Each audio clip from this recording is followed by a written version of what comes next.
大家好啊，就是说，这里是摩登游戏场景。那么我是腾飞老师啊，就是说这次由我来主持，然后我们就是很高兴我们请到了我们的大厂，就是腾讯这边的一个原画专家猫老，像素猫老。那么像素猫老呢，他也是我同事，同时呢，他也是我的老乡。然后呢，同时呢，就是说我之前也是做原画这一块，所以说跟他聊得比较紧密。那这次很快啊，就是说，有这么个机会，就是说邀请他来帮我们去做一场分享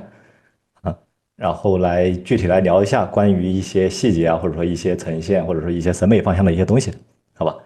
？OK，那大嗯，家有什么感谢。疑问啊之类的，大家可以在那个 B 站或者是抖音还有小红书上都可以留言啊，然后我们一会儿会有具体的一个解答啊，好吧？OK，那剩下的好，时间我首先，们交给猫老啊。好，感谢那个摩登场景这边邀请哈，非常荣幸啊。然后我大概介绍一下自己吧。然后目前就职于腾讯，然后之前在网易、畅游都干过，然后到现在可能有15年的这个游戏研发经验。之前有做过横版格斗、FPS，现在主要是做开放世界。然后参与过《王牌战士》《瓦罗兰特》《洛克王国》，然后可能做的比较久的是 FPS，然后对于 FPS 这个品类有比较深的一些理解吧。然后未来可能更多的是做这种开放世界，然后现在也积累了大量开放世界的这种制作经验。大概是这样啊。那我们就不多说这个东西，然后我们自己直接就一哎进入一个我们的今天的课程。我发现我我现在翻到那个构建画面这个，大家能看得到吗？我感觉有嗯，可以的，点慢哈。可以的啊。嗯，好的好的。然后其实今天主要是讲一个构图，嗯、好的，构图的目的、点线面的作用、构图技巧，还有一些总结。但是可能时间有限，这个 PPT 准备的比较久、比较长，所以呢，可能我们只能讲到点线面的作用这一部分。到后面呢，我们可能会分为下半场或者是其他时间我们再进行。其实构图的目的就非常的简单，就是我们画画就是要言之有物，就是简单来说，就像写作文，用画面表达你的想法。什么叫言之有物哈？就是我们看这张图，其实乍一看没有什么，就一个大五角星，然后一些房子，一些这种车子。但你仔细看这张图，它好像是在某个这种基地里面，然后去画的某个这种图案，然后这个图案是一个未完成的五角星正在进行中的一个过程，然后这个上面好像有一个美国旗帜，这个地方有个美国旗帜这种感觉啊，这张图可能就是他用很简洁的这种语言，他就去说明了这个地方正在被这种美国士兵或者是美国的这种军队在占领的过程中，然后不知道是月球表面还是什么地方，反正是一个很荒凉的一个地方，然后正在刷上他们的这种国旗，对吧？他就是能感觉到，就是这张图就非常的简明扼要的说清楚了他想表达什么，但是我们需要在画面里来回的去看，你看，包括他用的这些笔触，用的这些形状用的这些引导线，对，然后让我们去看到这个五角星中间的这些细节，这些东西这个就是我们去表达我们的想法，构图，这就是构图，这就是构图的目的。好，那如何让画面言之有物哈？我们有有几个点可以说一下，主题和主体。我们看一下这张图，这张图其实它的主题是什么？就是在一个岩壁上的一个小城镇，我们能感受到哈，就是从它的各种细节里面感受到，这就是主题。他想画一个这种在一个呃这种环境下，一个这种世界观下的一个地方。那主体是什么？主体就是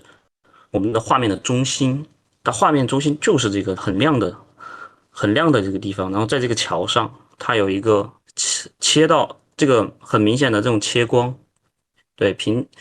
安和祥和这种感觉。然后有个切光，切光里面有一个你看，在这个直线上有一个突然冒起来这种剪影，那我们很快就会注意到这个人物在这有一个表达，有一个拖着一个小女孩拖着一个人往前走。这个同学就是说这是什么构图哈？这个东西我觉得我们先不用去考虑这是什么构图，我们先考虑的是一个它主题，它想表达什么，它内容是什么，这个才是我们优先去看这个画面的一个重要的一个点，就是我们要先去看内容，是否这张画能给你什么这种感受，然后包括它的光影、它的颜色、它的这些细节、它的灯光，能给到你一个平静祥和这种感受，就特别舒服。它其实为什么呢？为什么会有这种平静呢？就是这个桥这种直线的这种构成，其实给予我们还有这种颜色比较和煦的暖光给予我们的。至于为什么这种直线会给予我们这种平静的感觉，刚好这堂课会说这个东西。我们再看一下哈，这张图，这张图很好的说明了一个主题，是一个在像是末世的一个环境里面，然后有一个搁浅的或者是不实用的一个渔船，然后有一些鸟在这个地方，然后这个渔船就是我们的一个主体，然后就有一种很客观的、很客观、这个色调会让人觉得很冷静的一个色调，就会让你觉得这个是一个这种很客观展现这个世界的一张图，就非常给人一种情绪上非常有一种调动，就能调动起你的一些情绪了，一个漠视这种感受，很荒凉漠视，然后有一些奇怪的植物，然后有一些鸟类在这个地方，然后呃然后你看它在这个主体上，它用了一种颜色和深色和浅色的这种对比，把这个画面构出，把这个主体给框起来，这就是一个我们的一个主要的一个东西，构图的目的就是我们把主体给交代出来，把主题给讲述出来，就是我们在画画的时候，或者在做3D 地边的时候，我们是否有把这两个点给说明，因为我们如果是在做地边的过程中，它可能是已经有了主题，就有了这个世界观，有了这个你们的资产，但是呢，它可能需要的就是一个构建画面的一个主体的一个手法。你看，像这些点、这些线、这些横桅杆，还有这些鸟，还有这些石头，还有石头上所碎的这些笔触，它都是指向了这个主体，都是围绕这个主体来服务。所以我们在画画的过程中就是把主体讲清楚，那这张画其实就能成个50%-60%，然后再把周围的这些辅助的东西再做清楚，辅助的这些包括远处的东西都是辅助的，这讲清楚，这张图就很 OK 了。在游戏场景设计中，它其实就已经满足要求了，达到标准了。然后今天我们会说的更多的是什么？是我们的超越了游戏场景的一些东西。我们可能会讲一些传统的一些构图方式、构图形式。因为这些我们所有的美术、游戏美术都是来源于我们的传统一些绘画的一些东西。好，像我这张图也是一样的，就是它有一个这种三角构图嘛，一个主体非常明确的一个主体，然后里面的内容主题也是非常明确的，就是你的，就是大家都知道这是一个什么样的风格，就是比如说新艺术运动的这种风格的这一张图，然后是一个这种街道，然后带点奇幻色彩，带点幻想风格，然后有飞艇啊，有这种巨型的这种建筑，然后建在山上的比较巨大的这种建筑，嗯，大概就是这种主题和主体比较明确的一个东西。所以这张图首先就是比较明确了，这些东西这两个点很明确了，这张图就50%就已经 OK 了。好，我们看一下这个第二章节其实就是更重要的一个东西，就叫做构图要素。构图要素可能里面会有一些点线面的使用的一些方法，就是点线面组成了我们整个画面的这些元素。这里补充一点哈，就是有些同学他会想到一个东西叫做什么 X 型构图、L 型构图，那些其实都是服务于刚才我说的这些东西的，都是服务于就是你的画面的。不要因为你想去做一个 X 构图，或者是 L 型构图，或者 V 字形构图这些东西，然后去刻意的去使用这些模板，这属于我叫做模板哈，什么 V 字形构图这些是一个模板，因为其实我们的情绪随着我们就是你想表达东西是情绪不一样，那其实你用 X 型或者 Z 字形它都是不一样的，它带来的结果都是不一样的，这个一定要搞明白，不要把这种倒过来了。我们优先是考虑的是内容，还有主题，还有我们的表达的内容。对，不要去把那个什么 L 型、X 型那些构图你先拿出来先去画，那个东西是后置的东西，是你需要它你才要把它画出来。好，我们接着继续看。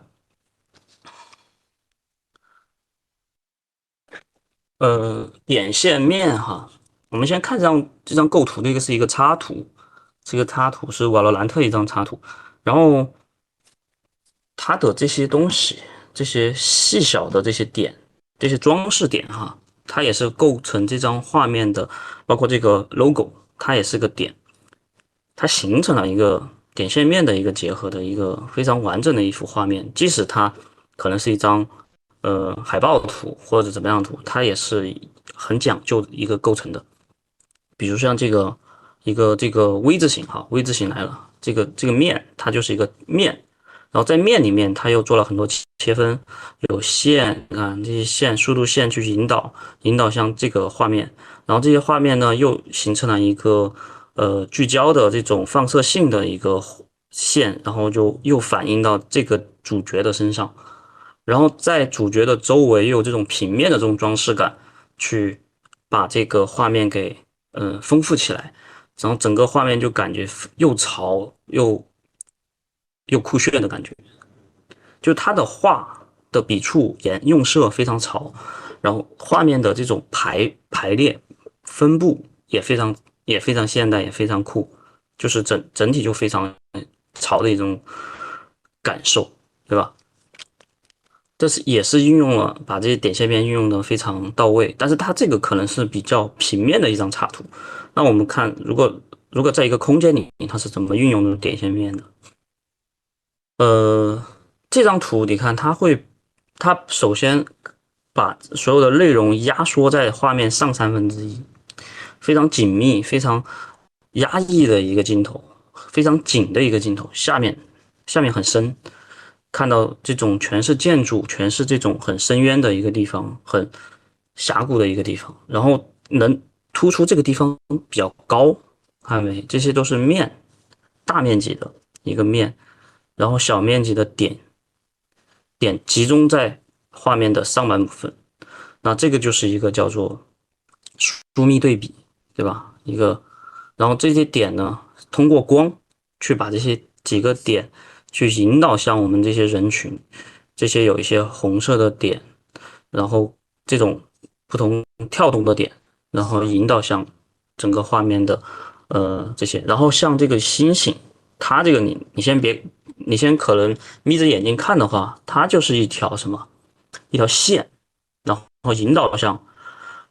虽然它是往外冲的一个力，但是你看往回看的话，它是又引导到这场战争的一个场面里面去。好，这张图就是还有这些竖线斜着的，为什么这样构图是斜的哈？这构图斜也是很有讲究的，就是它是在一个运动中，会让你感受到一个不平衡、不平稳的一种感觉。所以这个画面的动感又加强了，动感很强，就是因为它这张图是斜着摆的。OK，就是这些其实像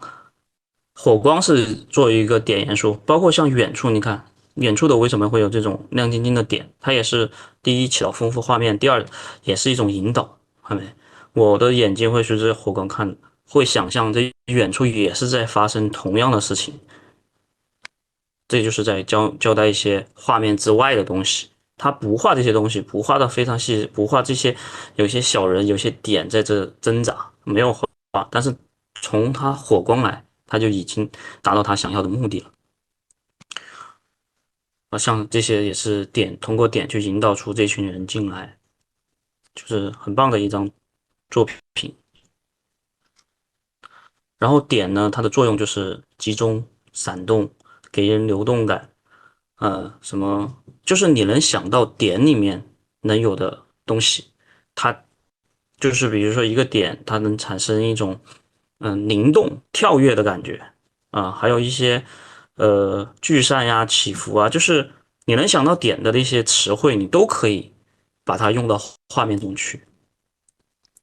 这个是一个叫做构图的一个点线面的啊。其实还有一个东西是平面构成中的点线面，平面构成中的点线面呢和这个有一定的区别。像这种东西，它是一个平面图案，然后在里面它也是有一套点线面构成的。看它的这种点线面和我们的这种画面的这种构成的点线面有一些区别，有一些区别。设计的时候可能就考虑这种平面图形的排列。画面的也是一样，虽然是一样，但是它们的使用的方式可能有一定的区别。好，我们看一下一些作品，一些作品里面，比如说像这张图，这张图是在一个雪地下，然后一个傍晚，然后月亮露出来的一种，给人一种聚焦，这个点就聚焦在这个画面上，然后让人感觉到凝神，就是很舒适的一个感受。然后还有这种点，看白色的点、绿色的点形成的这种画面，这个就是一种跃动、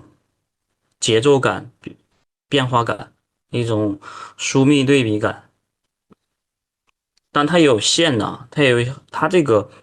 像这些绿色的大面积的绿色，远处这些东西，它已经形成了一个面了。然后它正面又是去衬托出这种白色的点，看到没有？这种星星点点会让人觉得非常愉悦，看这东西非常丰富。还有这个就是可能偏向于一个平面构图的一个东西。你看这几个点形成了一个三角形，包围着中间这个点。中间这个点，因为它是一个主体，一个宝石，它又做成一个蓝色的，就是我们的画面全都是围绕这颗蓝色的宝石去做一个梳理的。呃，三角形，整个三角形包围它，然后中间又有一个三角形，圆形，就是各种形状的嵌套，然后交代出这个中间这个宝石，然后整个这个宝石，然后又反映出它这个机器是靠这个宝石去吸取动力的，然后又在它一些关键节点上，它又有一些这种线去呃呼应它，就是说明它有一些功能性的一些东西。总之这张图就在平面构成上，在画面构成上是非常好的一个案例，非常好的一张图。然后我们看线啊，垂直线、水平线、斜线、几何曲线。我们先想一想，就是垂直线是给一个人什么样的感受？就是挺拔、挺拔的，然后竖直的，向上一个升腾感的，还有还有呆直的，也可以用这种啊。它既是有正面的词汇，也有反面的词汇，去给人的这种感觉。水平线就是平原、海平面，平行线给平静的、安宁的这种舒展的这种感觉。斜线就是有一种倾倒的运动感的。几何曲线就是什么意思呢？可能是那种尖尖的那种几何曲线啊，它有一些坚硬，有些紧张。自由曲线就是更柔和的那种。我们后面有图哈，一一说明。就是像这个塔，这几个塔它形成了，包括这些小的竖线。我们看看画面的时候，我们要去看它更大的线条，去看整个线条它怎么去分布的，它的长线在哪里？这几根长线，这是一二三，加上这小的都是竖的，给人一种庄严肃穆的感觉，对吧？这个建筑，然后还有这种就是一种几何曲线，它给一种惊险、恐惧、张牙舞爪、紧张的感受，对吧？这个树的这种感觉，就是在这个宁静的夜晚，他作者的内心可能是比较糟糕的，或者是比较紧张的。不是分形，是这种图案，就是它的这种线段给人这种分叉的这种，就像你看一些这种哥特式的这种树，对吧？一些哥特式的作品里面都是张牙舞爪的，它给人的就是那种紧张感。这张图其实就是在一个平静的那个冰雪天下面的一个这种很安静的一种感觉，但是它表达作者一种不平静的这种心情。能感受到作者的这种心情。还有这种结合曲线有一些澎湃的感觉，它形成了这种波澜壮阔、自由的这种感觉。后面会具体在，因为它只是线条嘛，它线条会形成一些形状，后面还会继续结合形状一起说这种心理感受。这种话网上找的啊，网上找，看这个是什么？这个就是一条竖线，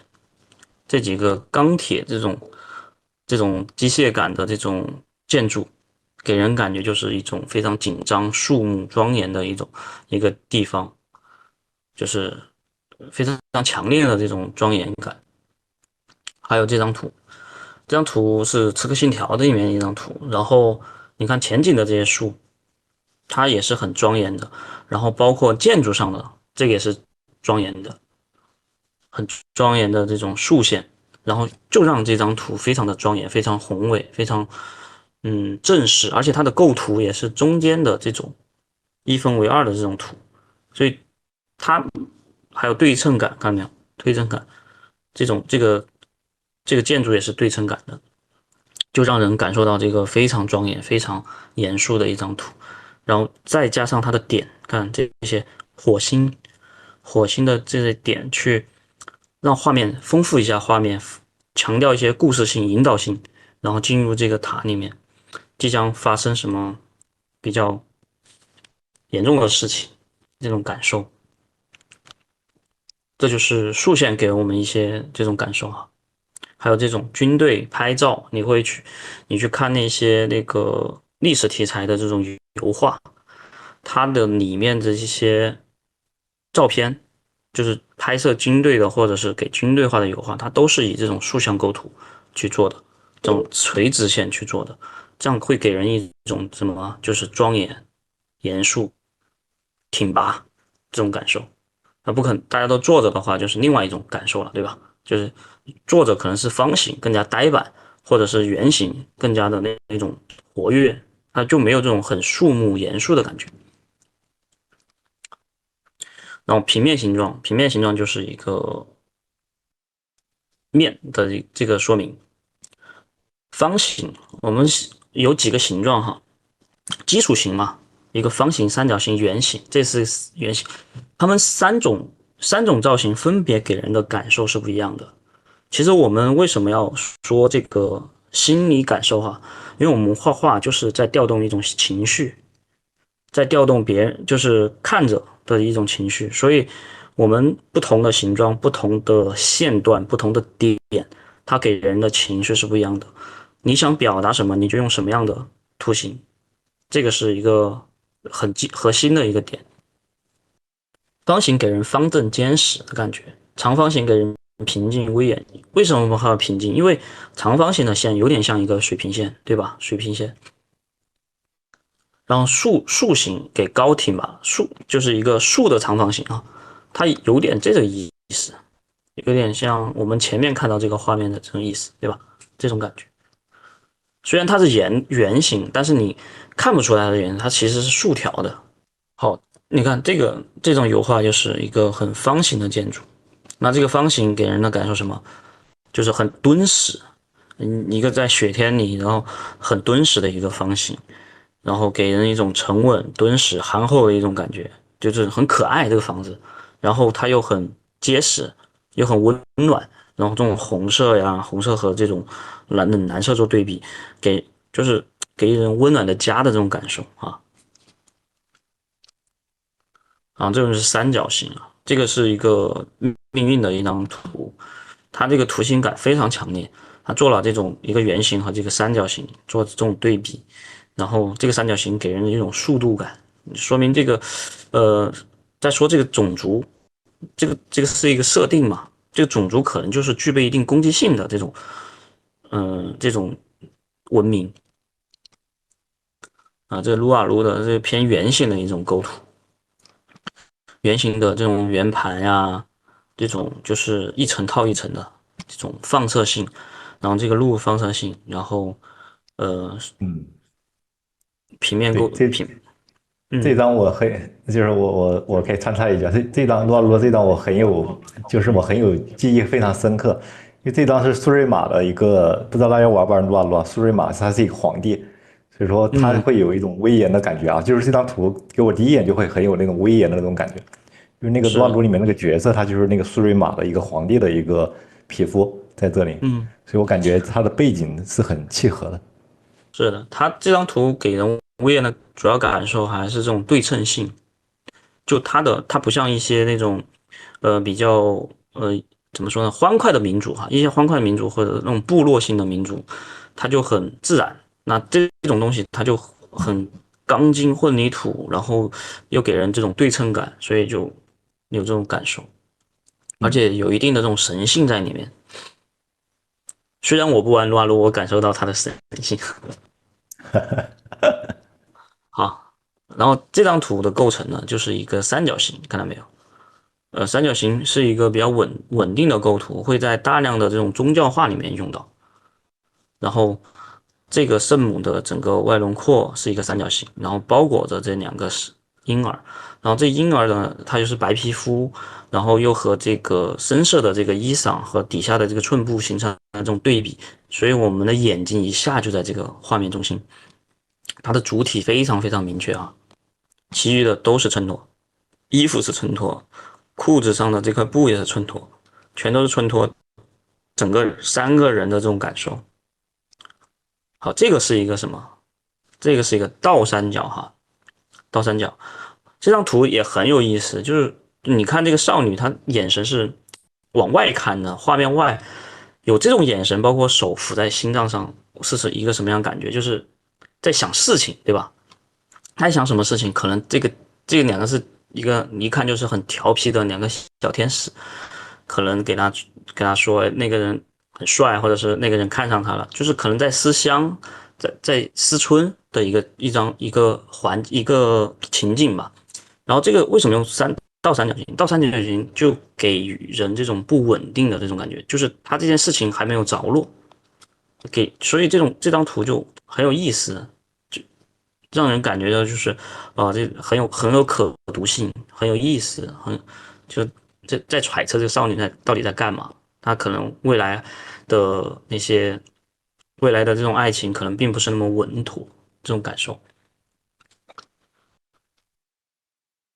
构图的结构形式与主线基本作用。既然这个是另外一个话题啊，已经到了下一小节了，我们已经了解了一些点线面的作用，我们该如何用这些基本元素去组织画面，也就是常说的黄金分割构图、字母型构图、三角构图、水平构图等等，就是你们之前说的什么 Z 字形构图啊，什么构图形式啊，就是这个东西。像这个就是一个斜线构图嘛，一个主要的一个斜线，一个三角形，一个叫做呃比较锐角的一个这种三角形，加上它的底边啊，这个三角形给予人就是一个是稳定感，一个是攻击性的这种感觉，就是在一个破城之前或者发动战争之前的一个感受，所以用了这张图，还有这个美国末日啊，它这个构图是一个明显的一个三角形啊，一个三角形构图。主体物是一个三角形，主线也是这个三角形，很明显，就是比较稳定嘛。这个房子，这个可能是它的设定嘛，设定有关系，但是整体在它的环境中，就是给予人这种安全的一个居民区的一个感受。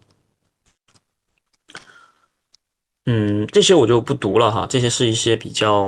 呃比较就是从一些构图的一些官方书籍里面，拿出来的一些文字，其实就是大概说一下水平线大概什么作用，传递静感，表现平坦与开阔，抑制或加强动感。这一点我觉得可能前两条大家会比较能理解，比较静感嘛，一条水平面，比较宁静的湖面啊，一个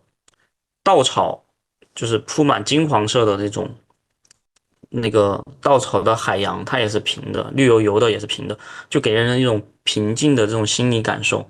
那它怎么会有抑制或加长动感呢？我们就可以想象一下，可以想，可以先想一下啊。我们先带着问题去看一下这些图，像这张，你看这张图的主线是一条非常非常长直的一条平线，然后它又画的巨宽，然后给人的感觉就我操，在这种开阔的大草原里面的一种宁静，仿佛我身处在这里面，我就会得到一种宁静的祥和的感受。还有这张图，你看主线哈，我们看这条主线，远远的地平线上这条主线，它就是很宁静的，但是宁静呢又有这些不同的星星点点的这些马或者这种树，去形成了它的一些破掉了这种宁静感，就让然后我们看到内容是这些人拿着武器正向着一些地方去前进的这种感觉，它就是在抑制什么？抑制动感，就是把我们的一些即将要发生的事情，它埋藏的比较深。你看，像这条平行线，它其实第一给人理解就是它比较平静的嘛，就有点暴风以前的这种宁静感，然后即将下来要发生一些这种所谓的打斗的一些事情，所以它会把这种氛围凝聚的更强。这就是我们刚才说的抑制或加强动感。它这里可能不是加强动感，它是抑制一种心情，把我们的那种他画，比如说这些大佬，他画一些战争场面，他不会画那种真正的打仗，那没意思，对吧？而是这种可读性的这种东西，就是把这些画面画得很宁静、很祥和，但大家都拿着刀准备要冲上去了。其实更多的是画面之外，让我们去想象即将会发生一场很大的战斗那种感受。所以这种就是构图，这些构图想要表达的东西。而不是一些嗯战争场面。好，我们再看这一张，这张你看我们的线或者点，还有整个画面非常非常丰富，可读性特别高，到处都是一些细节人。然后，但是其实这张图你看，给我它的主线一条很长的海岸线。这张图其实我们看完之后，我们会觉得这张图是比较宁静祥和的一张图，比较安静的一张图。你会让人安安静静的在这个画面中去读取信息，像蜿蜒的火车，这个地方是什么地方？是一个，然后是一个山区，然后山区下面又是一些平原啊，它的可读性很高，会让你很安静的坐在这里去看这张图。只是它这张其实是一个复合构图哈，复合构图后面会可能要到下期才能讲了。那复合构图是什么呢？就是我们的人物在一个黄金分割点位上，黄金分割这个九宫格嘛，6宫格吧，那个点位上，他在这个黄金点上，然后我们一眼就能看到这个人，这个人他在看向远处，看向鸟瞰整个城市，那我也会随着这个人的这种视觉，我们去鸟瞰整张图啊，这个就是作者想告诉我们想表达的一个东西，很宁静祥和的一个小城。这张图其实也有那个意思，就是你看，就是叫做那个抑制冲动的那个感觉。一个主构图，你看主线非常的平，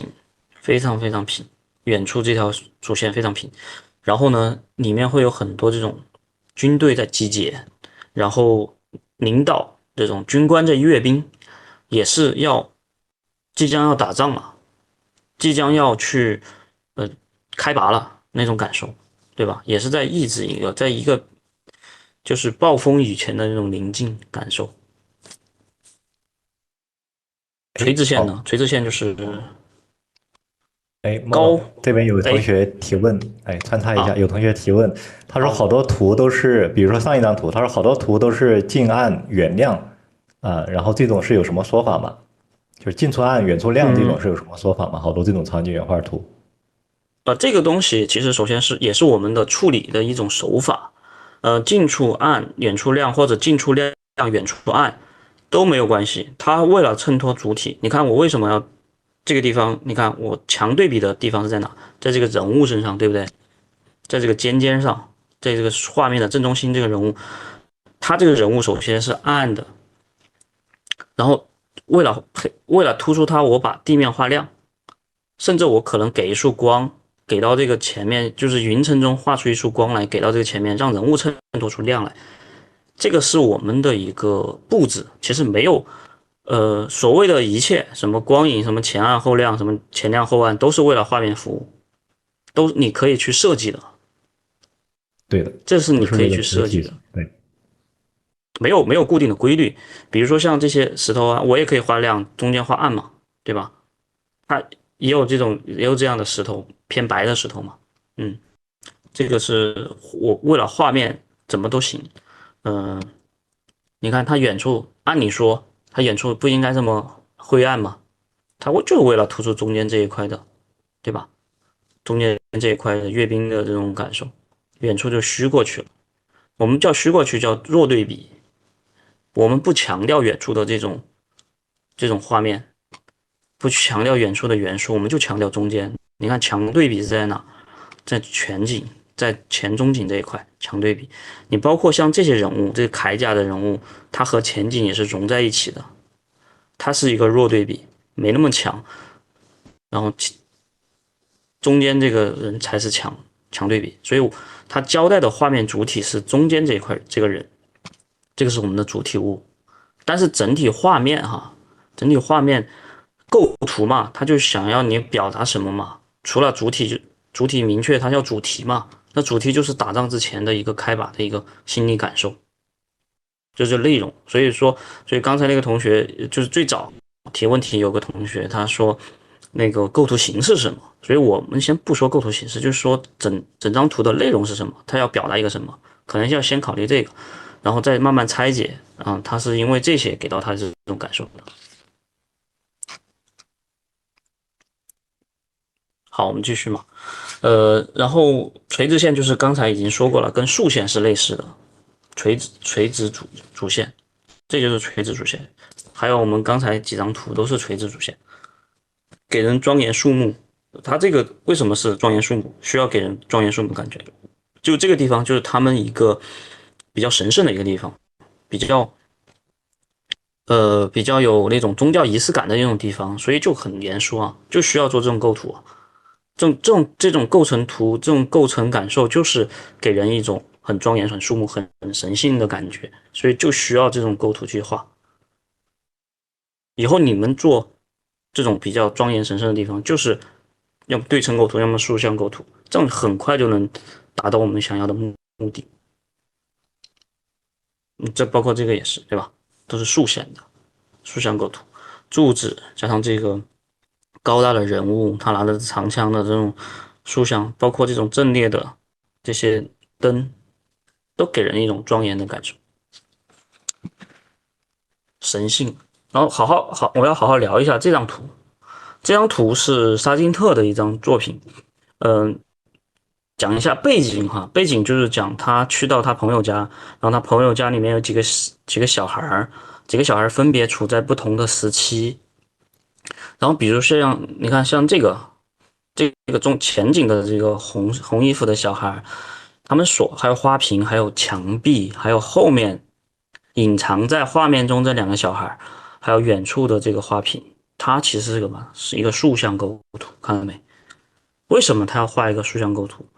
因为他当时想表达的一个意思就是说，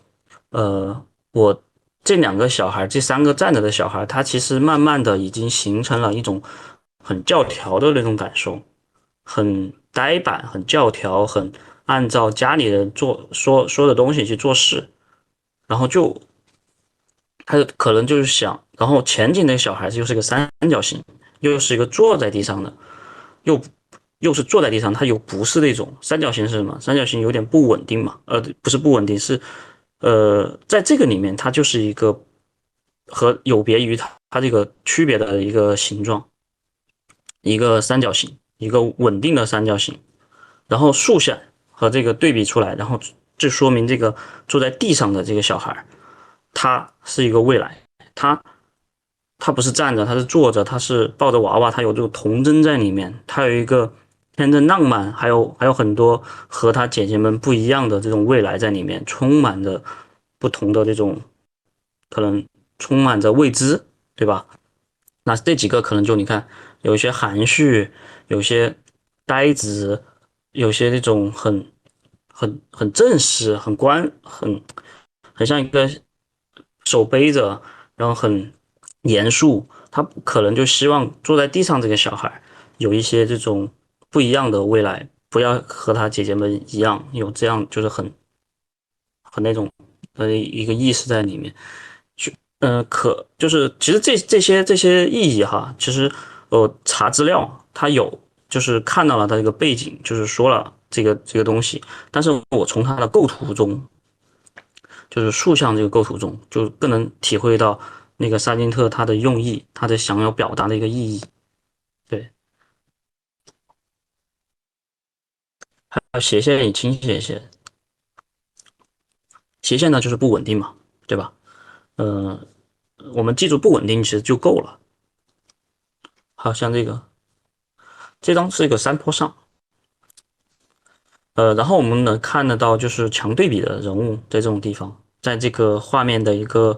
黄金分割点的一个点位上，然后有比较强光去衬托它，然后它很明确。然后为什么用斜线呢？这个地方就是一个斜线表达了一种不稳定感受，这种不稳定也预示着它这个即将发生的一种事情，就是要它的前路不知道是好还是坏，不稳定嘛。就是预示着一些事情即将发生，呃，预示着一些战斗即将发生，就是给予人这种感受。至于品的话，就是有这种感觉，就是这种斜线带的这种心理上的这种非稳定感、非正常感，还有这种这个城市就是呃 CM 给那个魔兽世界画的一张电影概念图。那为什么要把这个东西做成斜线的？因为其实我们玩魔兽世界的时候，应该能感受得到，就是你骑着那个双足飞龙飞向这个奥格瑞玛的时候，它在空中的那种感觉。这张图我当时见到我就觉得哇操，好帅啊！为什么？就是它还原了我当时玩游戏的那种感觉。我在双足飞龙上飞进奥格瑞玛的那种感受，所以他用了这个斜线，我觉得非常的巧妙啊，就是把人带入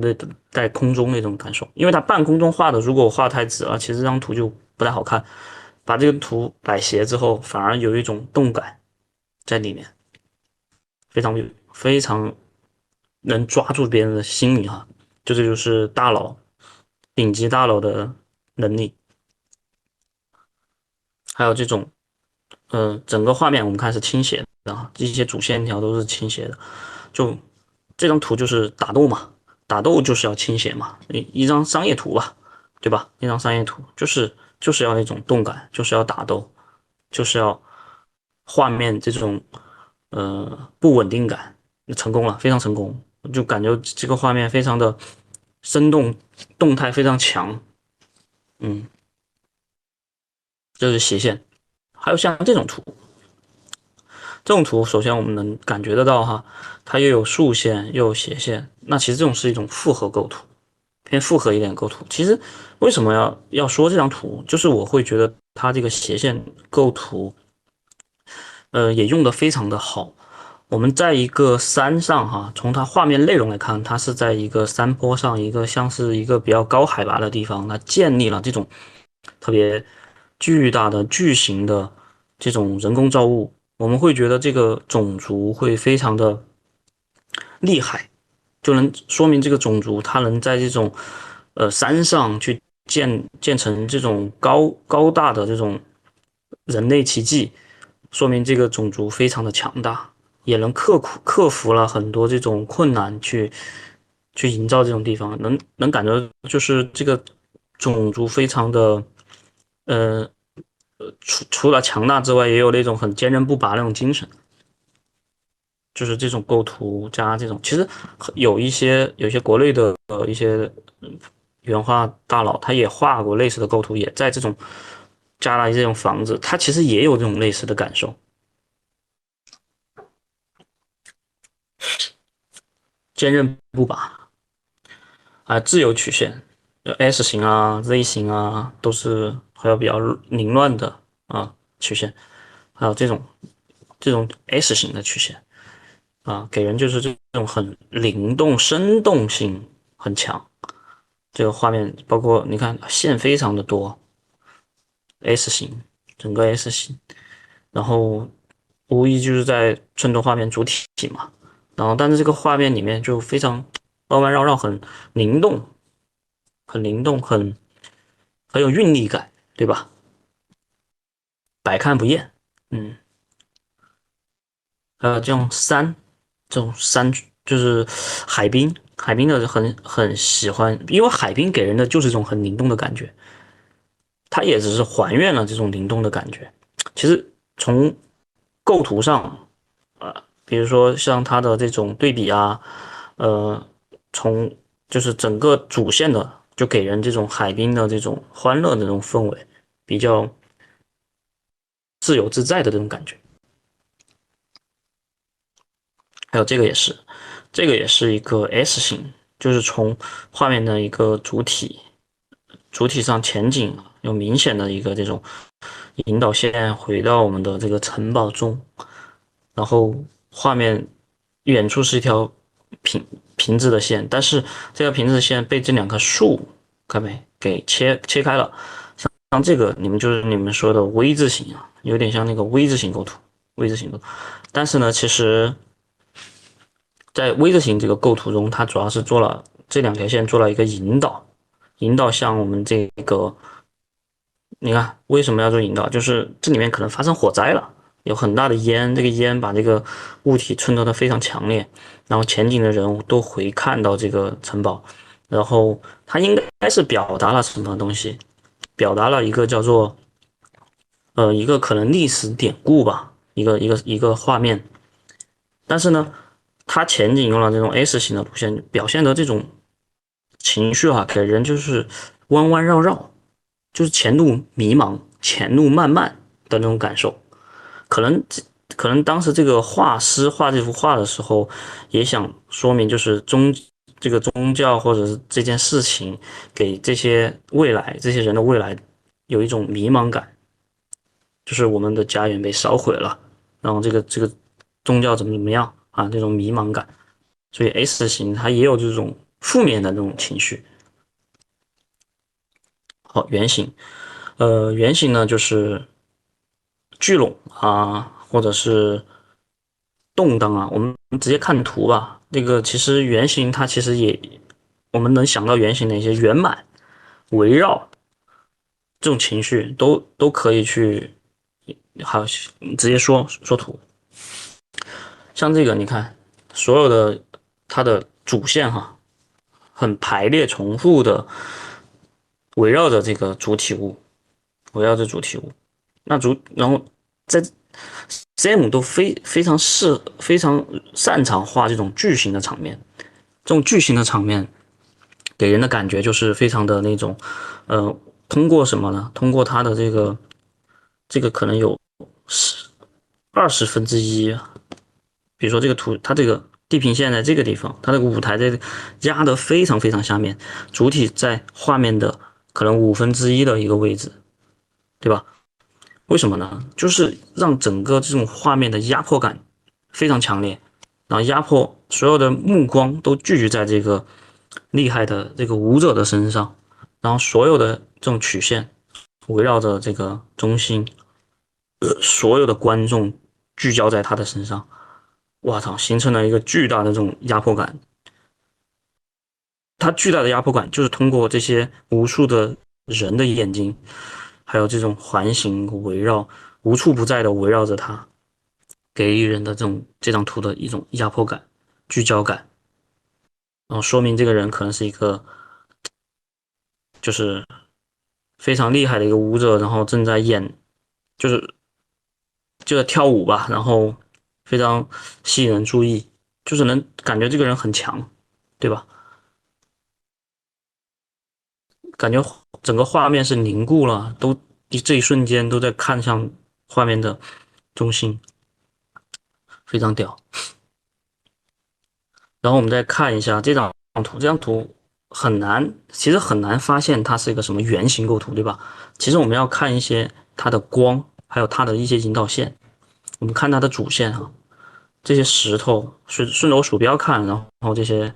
石头，然后这些木头，这些光围绕成这一圈，看到没有？这一圈围绕着它，形成了这种一个包裹型的一个，有点像是黄金分割的一个黄金螺旋的一个东西。就是我这边没有那个笔，不太好演示。就是这，哎，看我鼠标这一圈过来到这儿，到这看到有一把剑插在这个骨头上，对吧？这一个也是一个用这种画面去一个暗的，一个暗的包着亮的一个东西。好，我们再看这个，你看这些仙女的这些眼睛啊，或者不说这些女的，所有人看的这个天使，你看它的聚焦，它围成一圈，聚焦在这个人身上，其实就是一个圆形的一个这种构成，对吧？然后聚焦在这个人身上，我们来看这个是一个叫做图形感构图，它就是周围的所有的这些碎片围绕着这个圆球，这个破裂的圆球哈，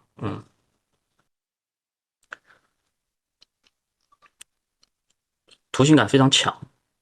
圆形的东西就是非常孤立、非常强的一个东西，就是很直接就很吸引人。然后方形方形就和直线这些是有，它因为是从直线演变而来的嘛，它就具备了很多直线或者是竖线的一些东西。竖长条的长方形啊，我们刚才说了，就是偏那种连竖啊这些，它是其实一个道理。像这个你看，但是它用法又是不一样的。刚才可能你看这个，你看整个一个画面里，它就是一个方形，躺在地上的一个长方形啊，整个画面是不是给人一种宁静、安详的这个小镇？就是画者就当时他可能内心就是非常宁静、非常安静的，想把这个地方表现出来。然后画面在下三分之一的时候做了这个，然后天空很高远，给你心旷神怡的这种感受，对吧？然后横线这个山，可能我们第一眼看到的是这个建筑啊，因为它做了这种强对比、黑白对比、深浅对比，对吧？然后整个画面是在这个方框下，这个也是给人很宁静、祥和的这种感受。但是它这个图形啊，它的建筑的图形是一个倒三角，它就要破一下这种安静祥和的这种感觉。有一点那种讲究说法哈，就是可能没那么宁静祥和了，就是那种意思，就反其，就是要刻意的，就是可能他这边是有叙事的，还有这些，你看，就是我们构图很不敢去留，就是把画面堵上，这个画师他刚好把这个画面前景都堵上了，只留出一点来。那这种，然后画面有一个非常强烈的一个分割线，一道线过去，既突出了这是整个画面的这种平静的感受，但是又有那个就是画面的这种叫做应该是对比，既既有平静，又有这种强烈的对比，然后也是想抑制即将要发生什么的什么感觉，就是那叫切光嘛，这种切光，然后刚好1/2，一个亮一个暗，对吧？有这种戏剧光，非常戏剧的这种感受在里面。它就是即将要表达一个可能要发生什么事情，也是一种意志的那种感受。明暗对比嘛，这种一亮一暗，一正一邪，这种意思在里面。好，这张图就是也是一个方形构图，对吧？就是除了这一块起来一点，它也是一个方形构图，比较安静，然后也能就是和这个图其实有点类似。它虽然不是用这种黑明暗去做对比的，它是用什么？就是整个内容，我即将要进入一个很破败的一个地方，然后提着枪，然后在这种平静之下，是否会遇到，就是进了这个门之后，是否会不一样？就是也是意志的那种感受，所以这种平静，反而这种平静的东西，更能衬托出即将要发生的一些事情，会让人感觉到不平静。还包括这张图，也是大量的横长线，这些线给人的感觉其实是蛮平静的哈。但是内容是什么？它内容其实你看，就是破败的车、病毒，就是我们玩过知道它的内容大概是什么，就是就是你即将要发生什么事情那种感受。虽然这一帧，他此刻他的心情是平静的，但是他看向远处这个圆形建筑，他是要去那边，即将要发生点什么，我们会随着他的心情会变化，他就不平静了。三角形，三角形有等腰三角形、非等腰三角形、倒立三角形，还有尖角的。这种其实每一种三角形给人的感受是不一样的。等腰三角形它其实就有点呃方形的一个意思，呆板、庄严、静默、稳定，非常非常稳定。那非等腰三角形它有点变化，然后倒立三角形反而就有点像斜线构图的一种感觉，对吧？非稳定，尖角的它就是有一种冲击感，有一种方向感。我们看一下这个，整体上看这整个是一个三角形，看没？巨大的一个三角形。这个也是 CM 的图，他画这种巨大的东西，就是画的会非常非常的宏伟。为什么？就是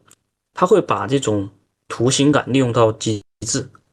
我画面直接就把它撑满了，然后在里面又做了很多这种形状去呼应它，还有这些桥，我操，又是这种看把地平线留在这种下1/20的这种位置，哇，就是很压迫，很压迫感很强，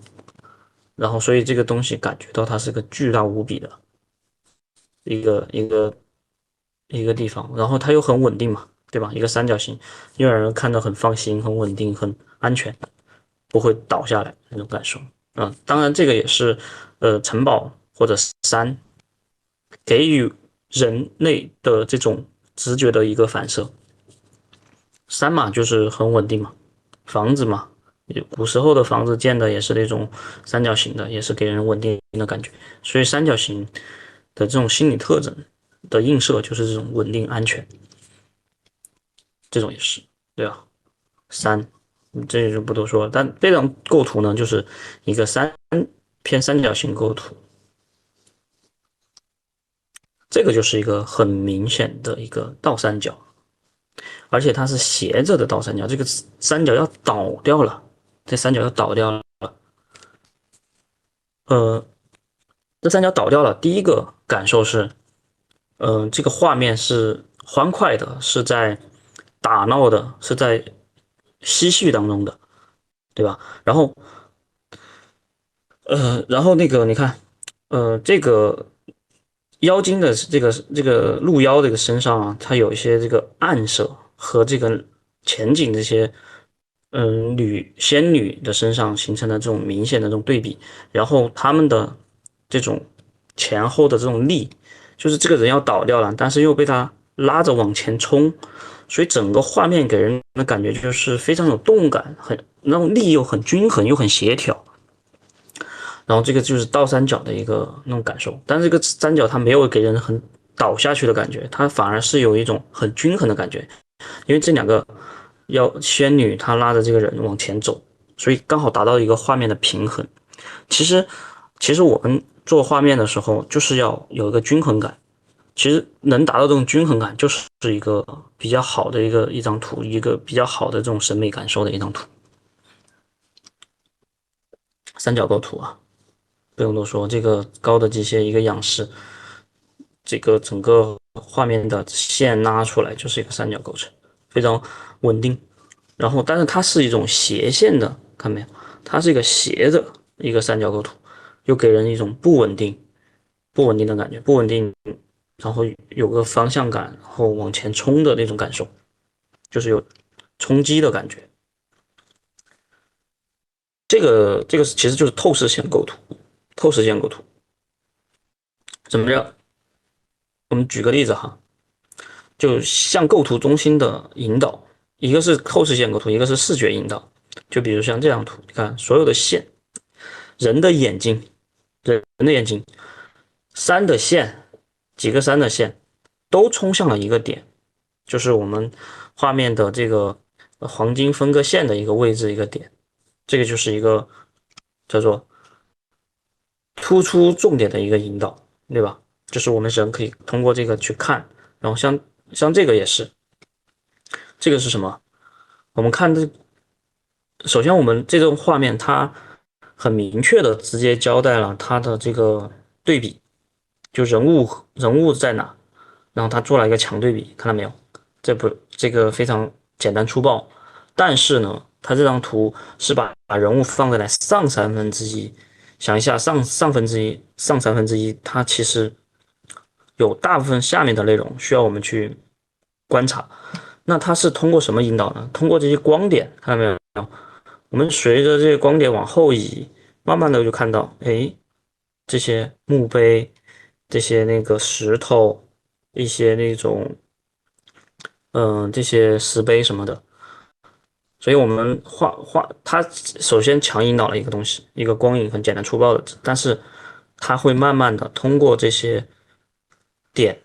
点状的东西、路线的这种东西，让我们把这种整张图停留的比较久，去看它到底在一个什么样环境中。这也是一个非常巧妙的一个手法。好，这张图呢，你看所有的人前景就是几个人嘛，就是它也是很强烈的几个人在前景，但是我们再去看周围怎么这么繁华，这个地方怎么这么繁复哈，然后就有各种线引导各种人，虽然他人都没有画清楚脸，但是我们能感觉到它一个趋势，然后旗帜的趋势、光影的趋势都是往前去传递的。然后形成在我们的画面中心，所有东西是为了这中间那几个人服务的，对吧？好，包括像这个也是，这个是 Paper Blue 的很早期的一张图，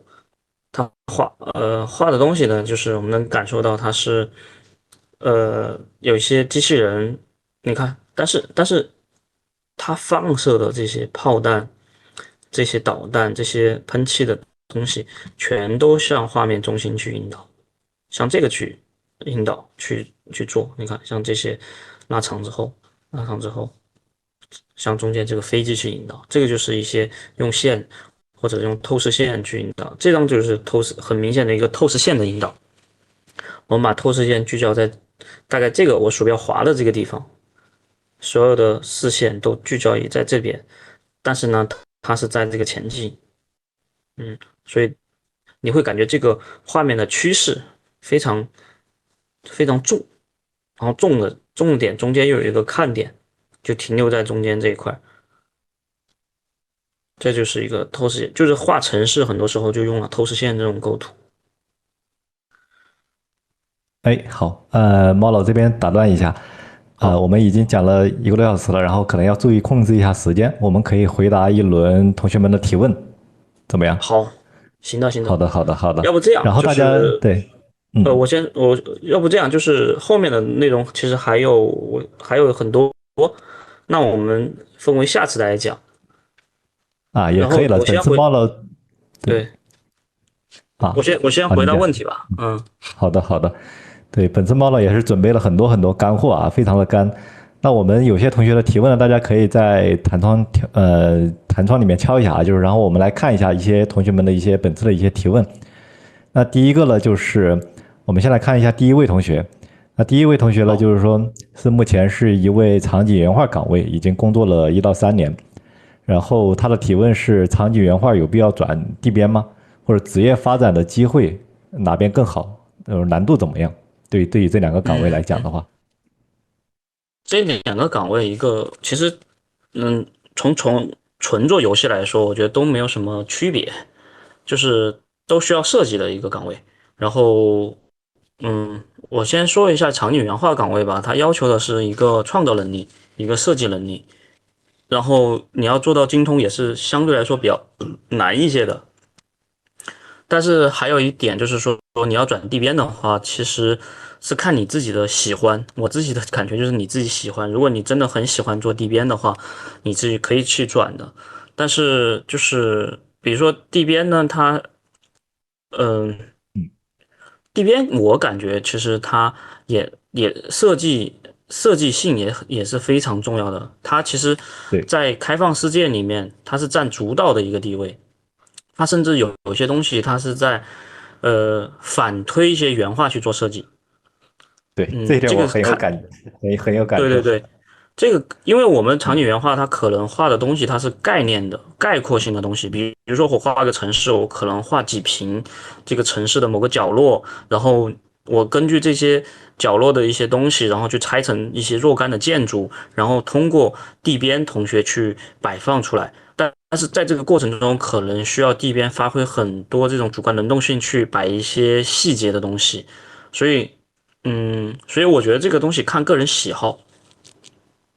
对，这一点我也可以补充一点，正好在这里了，就是我是一名地编，我是从原画转到地嗯，编的，所以说我觉得我正好对这一块的问题也可以做一个补充。那我觉得这位同学就是首先就是也是应对猫老所说的，首先你要看你自己究竟喜欢哪一个，因为这个决定你之后的一个天花板，就是你自己的职业发展会决定一个天花板。第二个呢，就是有原画对地编，就是在我来看都是一个场景的一个大类别，它们都是相辅相成的。也就是在最终的结果上来看，你两个技能你最后都是能用得上的。然后呢，就是第三个就是地边，有的同学可能还停留在只能还原的一个基础上。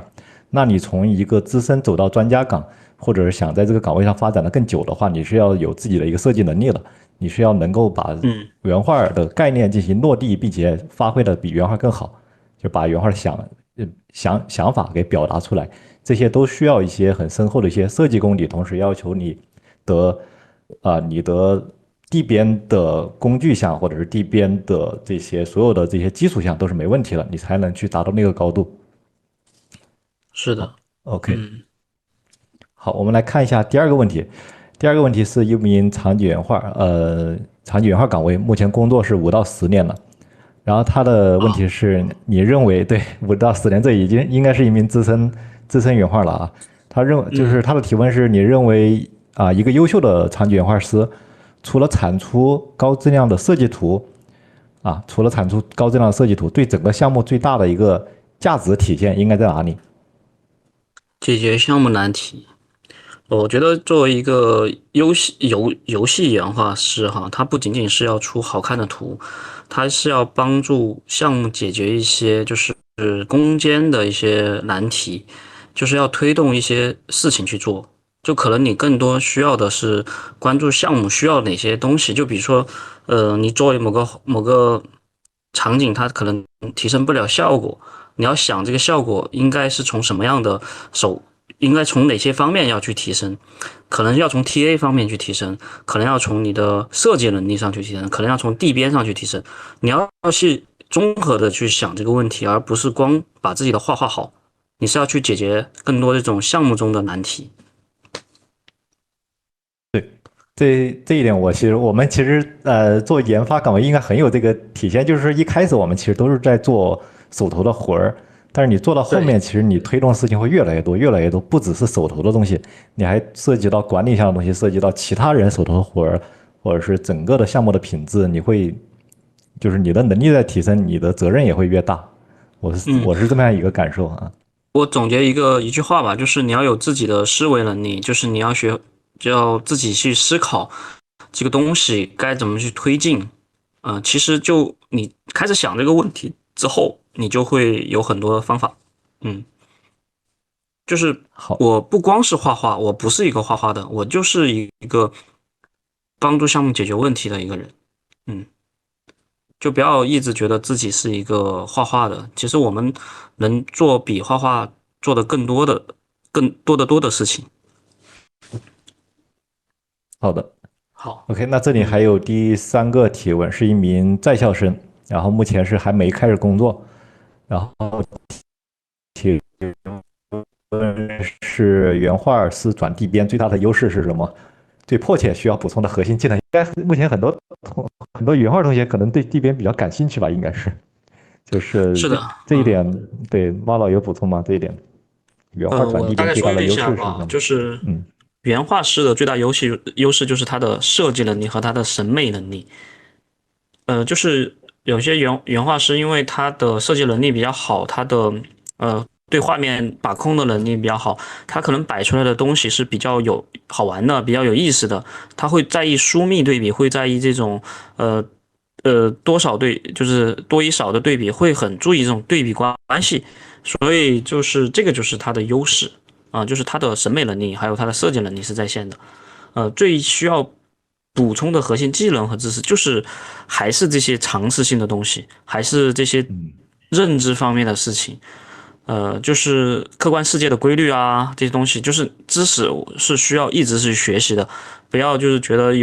就不要觉得自己有一定成就了就停滞了，就嗯。终身学习。就是这个东西是学无止境啊，就是你学的越多，这个东西对你的摆放啊，对你的理解啊，你其实会有更深刻的理解，就是你会越来越强。对，是的。这一点我也可以补充一点，我觉得原画啊，就是真正就是目前在市面上，因为我是一名地编啊，我腾飞老师，我是一名地编，我目前在我身边的人，我关注这么多年里面，就能够真正是原画出身又能把地编做好的这种同时存在的这种，我身边可能不超过3个吧，就是我看到的人太少了，但是我又知道就是这个的重要性，就是原画它对于地编来说，它都是一个场景的一个大类。他们就是前面我说了相辅相成，它是一个非常非常重要的一个知识节点，就是说这2个节点如果能够结合起来的话，所以说在项目当中，就是说建议大家就是能够多去跟原画，就是你是一个 DBN 同学的话，你能够多跟原画交流，就尽量多跟原画交流，因为原画是你的眼睛，你是原画的手，你俩配合在一起才能发挥更大的一个作用。嗯，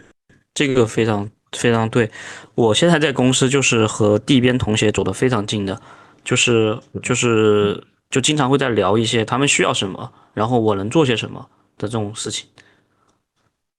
是好，那我们来看一下第4个问题，这也是一名长原画岗位1到3年，然后他的提问是：老师好，我是一个小厂原画，想问一下老师，在公司内部从原画转地编，你认为有哪些可行的途径和要争取的机会？啊，这些都是要转地编的想要转地编的同学是吧？是啊，那我都是想问一下，就是大家，就是好像有很多同学就是目前是在原画岗位上，觉得，就是为什么想要转这个方面呢？就是想问一下老师，从地边你认为有哪些途径和争取的机会？嗯，呃，要不鹏飞先说一下。好，这个我来回答一下吧。呃，嗯首先你要明确你的职业发展路径，你究竟是走原画还是走地边，因为这两个都是一个很有技术门槛的一个岗位，这两个岗位都是要通过长时间的积累，才能导致让你的一个工作，让你的各方面才会更加的顺手，才会就是或者说它需要一定的积累知识的一个经验的一个积累，它需要一个长时间的这些发展，就是说。前提就是说你一定要想好，你一开始就是要走原画的，还是要走地边的。呃，如果说你要在中途转地边，那你要去花费到多少年的时间去掌握这套地边的相关的知识？因为地边它是一个非常综合性的岗位，它除了我们手头所看到，你要掌握引擎，你要掌握模型制作的基础，你往上发展，你要掌握审美，这套审美的底层其实就是长距原画的这些基础理论。好吧，其实来来回回其实就是今天猫老所讲的这些干货，它只不过是被我们运用在这些实际的工作当中，来来回回反反复复的去运用的，就是看你的一个消化情况怎么样。所以说这个问题嗯的核心啊，就是说我觉得首先还是看你自己的一个职业规划，第二个，如果说你真的想转的话，我觉得一个可行的机会就是你可以在你的本职范围内，你可以把原画做好的同时，你同时去掌握、去学习3D 或者地边的一系列的一个基础，然后去尝试的去在组内去帮忙解决，就是组内的人手不够。我是这样想的哈，就是我觉得嗯，就是因为刚才腾飞说的是一个非常理性的嘛，你要考虑很多，但是我其实我觉得就是，你看你们的这个主美或者是你们那个整个团队是否缺人，然后跟那个主美好好沟通。如果你真的想去转的话，我觉得就是先聊，先看一下你能否在这个团队中去做到这件事情，然后先去尝试，先去聊聊，先去沟通，然后可能就是再去决定要不要去转这些，就是加上腾飞刚才说的那些问题，就是说你可能要几年才能转过来，要学很多东西才能转过来，所以我觉得最主要的，我觉得还是你跟你的地边，就是地边负责人、主美这些去聊你这件事情，就是如果他们是能够信任的人的话，就是沟通吧，我觉得还是沟通。其实这是很重要的，在做游戏的过程中，我觉得，是的，对。这个很重要。是的，就是我们其实，而且我们做技术的同学啊，就是身边可能有很多做技术的同学，他不太爱讲话，就是说我们都是偏 I 人，就是我知道大家，因为我其实也是这种的，就是说，但是呢，一个项目里面，它其实少不了，尤其是在前期，它需要前期一定需要多沟通，有时候可能我们就是嗯，一个方向性的问题，由于大家没沟通好，后面花了很多钱、很多时间精力，发现方向不对，这个是比较头疼的。所以我觉得猫老说的是，多沟通这个问题是非常非常重要的。嗯，行，这个好，也是我觉得我的职业生涯前期没有做好的事情，所以也是非常重要的，就是要跟自己的主美要达成一个统一的目标。嗯。嗯，好，那我们来看一下第5条问题啊。有一名在校生同学说，对于所有想进入或者是刚刚进入游戏行业或者是游戏原画的方面的这块的一个新人来说，你最想分享的一条建议是什么？呃，我最近就是很喜欢一句话，就是叫做“没有无用的练习”。就是我觉得只要你喜欢这个东西，你去学习它，你去走多少弯路都没有关系，它最终会将成为你的所有的积累。对，就是没有所谓的就是无用的练习，就是只要坚持这个东西就 OK。就是在正确的方向上不断的去积累。就我的理解，看是不是这对样啊？好的，对对对，好的，就是坚持嘛，去哪怕你做嗯，了可能你之前可能是做原画的，然后你想转地边，我觉得没有问题，也没有什么对错，就只是你确定了这个方向，然后去好好做就行。因为之前原化学的知识也可以用到地边上，对吧？嗯，所以这对，个就是我最想说的，就是坚持，还有就是好，好的，那我们来看一下，最后一个问题，也是一名在校生同学提问啊，就是如何为一个场景设计，就是注入更深的一个背景故事和文化内涵，就是让它不仅仅是停留在好看的层面，而是服务于世界观和玩法啊，就是有什么具体的方法吗？这个是有一个具体的方法的，当然这个就是呃，这个是一个很大的一个课题，也是我之前的一个课程里面的一部分。嗯、它其实需要有一个科学的这种比如说，这个地方是什么地方？这个是哪些人？他们是什么时候？哪些时区的建筑？然后你需要逻辑自洽的回答这些问题之后，然后把这些问题收集起来，形成你的一个世界观，形成这个就是有一个这种世界观，有一个这种内涵之后再去做设计，这就是一个具体的方式。但是可能一两句话这个地方说不太完。这个你说这个题目是非常对，大的一个题目，对，对，我嗯，能感受到他的这个提问是非常庞大的，对对。就但是好比经还有一个就常有同学，是对，嗯，嗯，还有一哎，点哈，就是叫做玩法，它其实决定了一定的这种美术表现。我举个例子哈，就是瓦罗兰特它的这种它是箱庭式的这种快速射击类的一个游戏，它的节奏非常快，它的美术表现你会觉得它美术会设计会非常的简洁，会非常的服务于玩法，就它很多东西全都是服务于玩法的，就是包括它的几何形，你会觉得它的模型很简单，就是一个方盒子，那它是为了玩法才这样做的，所以这个是玩法有时候决定了反推了美术是长什么样，但是它可能又在一些包装上，又在一些宣传上，它可能会把一些世界观的东西给展现出去，所以所以我就是大概这么说吧，因为这个东西确实很大，你提这个问题确实很大哈。是的，这个我有很明显的感受，因为，我经常也能收到同学们的一些提问啊，就是有的同学可能让我3分钟之内说清楚地边怎么从零到一，让我5分钟学会，就大概是类似的这种问题。嗯，手把手一页教你成为大师这种。但是这种，毕竟好多年的经验，它都是这么积攒过来的，就是有些台阶你得一步一个台阶的往上去走，这个没办法啊，是的，它是嗯，需要时间的一个积累。是的，好，那我们来看一下下一位同学的一个提问。好，没事儿，猫老你说嗯，啊。我看到那个有个同学说的还有一个问题哈，就是在嗯老师之前说到的那些理论知识，怎么样才能一步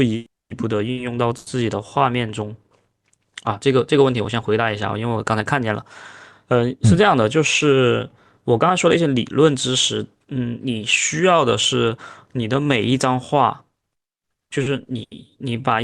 第一张画，然后画到位，就不要去，就是画到一半我不想画了，你每一张画你去把它画完，哪怕是你这张画，没有带到这些知识，可能只带到其中一个知识也 OK，你需要一张一张图去积累。就嗯是这个话可能说的非常的，呃，其实我就这么过来的，我就嗯是可能在有一段时间内，就是刚好项目上线之后没那么忙，然后我就开始我一张图一张图就去画，我一开始画了一批就是适合我风格的图，然后我直接拿网站来说吧，你看我在这个画面之前，这个是我看什么时候画的，应该是5年前画的吧。6年前了。然后这张图当时一晚上点赞就超过了1000，这张图一晚上就超过了1000。然后我当时也是一个周末，花了一个周末的时间，就是2天的时间画完的。然后后来我看到了这种这种画就是受欢迎，然后又画了很多类似的这种风格。因为这个是我在工作中常用的一种风格，我就用这种风格又画了一批，就可能在1个月或者2个月的时间画了一批，就画了这些。然后我每一张图可能就想着我要做点什么，去把每一张就把刚才的一些理论啊，看到的一些东西稍微加进去。你看，比如像这张图就是一个三角形，对吧？一个是平直线，就想做那种宁静而又壮阔的那种感觉。好，然后呢，后来又一点点觉得，哎，自己的画里面好像没有内容，然后我就开始做建筑设计，这时候就可以看到，就是开始嘛，渐渐的去做设计了。然后我又发现可能，单体设计腻了，然后设计没有意思了，然后我又开始做城市，然后就是嗯其实我就是一点一点的积累出来的，就是把嗯刚学到的一些东西，比如像这个构图也是。它一个方形构图里面有嵌套的这种圆心啊，就是慢慢的一点一点的去学习，一点一点的进步。每张图不要烂尾，哪怕很丑，哪怕你觉得这个图放出去没有人点赞，那没有关系，就是不要在乎这嗯些，然后发出去。像我有一些图，就是我会觉得可能我发出来就是对我的一种警醒，我以后不能画成那样了，或者以后我要注意这些问题。所以没有关系的，就是，但是你一定嗯是说开弓没有回头箭，这张图开始画了，就一定要把它画完，嗯，哪怕你看我挺好的。做了一些这种练习，我也会发，对吧？这种其实这种练习是什么意思？这种就是一个图形的概括，因为所有的形状都是由这种方形、圆形、三角形去组合的。你看我一开始的就是做一些这种图形的概括，圆形、三角形，然后建筑也是这种形状组成。我用一个非常简练的方式去概括一些东西，大概是这样的。所以哪怕画的不好看，我也坚持下来，因为我觉得我知道这个太简单了，可能不太符合当下的这种审美感受，所以我也画完嗯，了。所以就这个意思，一点一点来，每一张图画完。对，每一张图解决了一个问题，每张图解决了一个问题，就对，不用说，对，不用到下一个，就是他就是不逃避这个问题，就是这张图你当前就已经把它解决掉了，下一张图的时候你就解决下一个问题了。饭是一口一是的，口吃，是吧？就是这种，是的，是的。可以可以。好，那我们看一下下一位同学提问。老师你好，我没有做过 FPS 类的项目，但是想加入该类型，直接在作品集复刻 FPS 的游戏地图可行吗？还有更好的捷径吗？嗯、还有更好的 OK，途径吗？嗯 FPS 是一个就是非常严谨的一个游戏类型，它是需要策划白模非常精准的，而且它是吃一定经验的。没有做过可能是比较难。作品集直接复刻 FPS，你可以先了解一下，就是 FPS 的关卡设计。呃，就是还有 FPS 里面它可能分，比如像守望这种的，它有飞行英雄的，然后有像 CS:GO 这样的，它是急停射击的，它是这种是两类，它是不同的类型的。然后其实，呃，这种是两种不同类型的游戏，所以你可能要去了解一下关卡设计。你不光是复刻它的那东西，你要把它的门门道道说清楚，它为什么要那么设计。嗯，这个其实还是需要很多经验的。之前我们那个课程里面会有说，就是 FPS 的一些东西怎么去设计。嗯，对，其实每一个门类的游戏都有每一个门类的，就是它的核心或者说它的那套东西在里面。就是对，我拿一个例子来举，就是像古风，大家玩古风的游戏以及玩 FPS 射击类的游戏，那他们所服务的对象或者是它的服务的玩法都是完全不同的。所以这个里面它有很深的那套经验在里面。你比如说像我举个例子，我就是我们在那个天美大楼，现在上面那个三角洲，大家知不知道三嗯，角洲那个上面立了一个牌子？那个牌子上大家可能没看到过写的是什么，但是我在我的内部课里面有讲，那个牌子上写了一句话，就是做全球最厉害的射击类游戏，全球最厉害的射击类游戏，也就是现在游戏基本上细化到各个品类了，在各个品类里面去，就像我们的专业一样，它在这个品类里面它做的很专业，啊，所以说他在你这个品类里面，他是需要找很多这方面的专家来帮他去团结起来，一起来集合来去做这个事情。所以说各个方面都需要各个方面所专业性的一个人才，这是长远考虑啊。嗯，是的，像那个三角洲嘛，它现嗯在确实是已经是全球这个品类里面最厉害的了。嗯，是的。好啊，那我们看一下其他同学还有什么提问吗？对，我们再看一下最后有没有什么问题啊？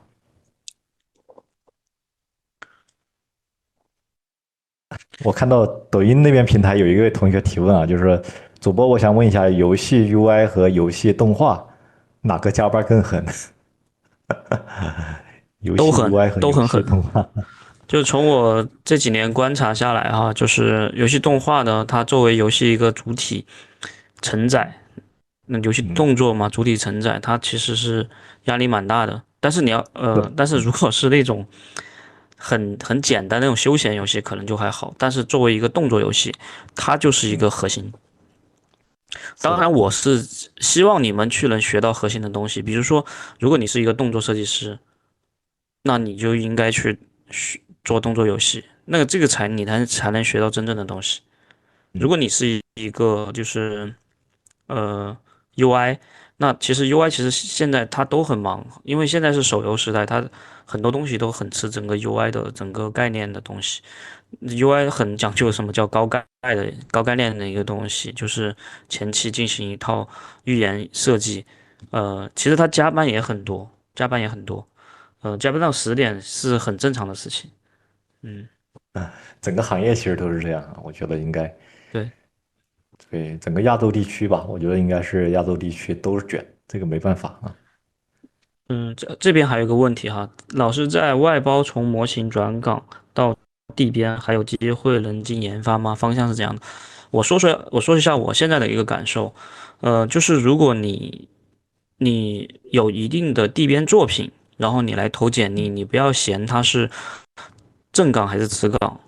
就是嗯我们腾鱼的同事一样，就是也能做和我们做一样的事情，在我们这个工作室里面，在我的团队里面，一样做和正边做一样的事情。呃，只是说他确实是经验不足，他需要从很多重新开始的学习，因为每个项目是不一样的，每个项目流程，流程不是不一样的，就是包括它的引擎啊，它的那些工具啊，都是不一样的。所以就是我觉得不要嫌弃它是什么样的一个薪资，或嗯者是它是这样什么样岗位，你得先低头，先学，从零开始，然后再一步一步来。嗯，嗯，这点我也很认可，因为我对，像我也看了这么多简历嘛，就是看过这么多简历之后，发现就是大家所有投过来的简历，我第一个我不是先看大家简历，我是先看大家作品，不管就是我是其实第一步我是忽略到大家的一个具体的一个情况的，我只从作品里面筛选出来哪些人是优秀的，哪些人是不符合的，然后才会在下一嗯，步。所以说作品还是那句话，作品是敲门砖。就是因为我们毕竟还是一啊，个美术技术岗位，就是说，就是还是一个美术，是的。就是一个纯，对，就是纯，就是还是比较吃这种技术活的。嗯，是的，就是拿作品说话。然后我觉得对，你不要觉得自己是模型，然后转地变，你就没有机会了。其实都是有机会的，都是有机会的。嗯，但是一开始肯定是不要，就是抱着学习的心态嘛，就是长远的考虑，就是可能哪怕薪资低一点，你只要自己能开心都 OK。就是说大家一定要明白，就是说一旦你的作品真的能上来，能满足各个项目的要求，你的薪资、你的所有的东西都会跟着上来了。这个行业就是这样。嗯，是的，好吧，好，那我们看一下还有其他同学有什么提问吗？好，没有的话，那我们时间差不多了啊。就是今天猫老爷准备了特别多的干货啊，然后因为时间问题，我们还有一半儿啊，就是放到下一期来进行一个啊一个分享，好吧？是的，只讲了，对。对，可能讲了一然后内半半吧，容内容点只讲了一半。内容点其实非常干，也非常干，因为这些知识点，大家其实可能会听起来会觉得，有些知识点听起来会有点枯燥，但这些东西就是实实在在我们实实在在每一天每一个步骤每一分钟都在用的这个知识点，就是这些东西它就是要消化的啊。大家嗯，到时候我们会有录播啊，但是大家回头到时候可以再进行一个反复学习查看。有同学说是因为没基础，所以听着还是很吃力。啊。你就是下次你听的时候，你就去抱着这张图欣赏这张图的这种感觉，然后看我能否共情和我讲的是否一致就行了。或许你有更多的见解，那更好。哈，好的，那这样，那我们时间也差不多了啊，然后我们后面还会有直播的啊，就是还会就是我们的猫老后面还会过来进行一个分享，那么大家感兴趣的话可以看一下我们的屏幕右下角，可以进一下我们的相关的一个直播群，到时候我们会在群里进行一个通知，好吧？OK，好的，那好，那感谢猫老的一个分享，我们今天就到这里啊，好，感谢大好好家。嗯，好好，拜拜。，OK，好，拜拜。